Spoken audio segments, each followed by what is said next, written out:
Nou ja, een mooi festival. Een beetje bier kunnen drinken daar, mooi in het waarboten.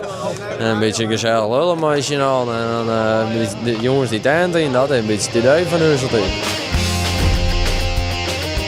Dit is een Friesk-talig festival. Het grootste Friesktalige festival ter wereld, hè? Elke keer weer. Dit is dan het eerste festival van het hier? Nee, we ben ik nou op Mestfest. Ben ik geweest daarvoor en voor meerdere feesten. Al je bekenden, ik word er wurg van. Ben juist er ook nog een op een gras bij Blauwhuis geweest. Daar ben ik best open. En daar iedereen die je kent en dan ken je die weer. Dus je hem heel André Rico achter de rug. Ja hoor, ja. En mooi, ik ben werk hier, dus dat werd een mooie tocht. Hoe vind je het optreden? Er was niet zoveel volk, want ja, wij moesten als eerste. Als de mensen dronken zijn, dan is het het leukste, hè? Ja, anders dan klinken wij ook niet. De Friese muziek maken die net zo vol uit. Ja, het is wel leuk. Het is zeker leuk. Maar dit gewoon om dit.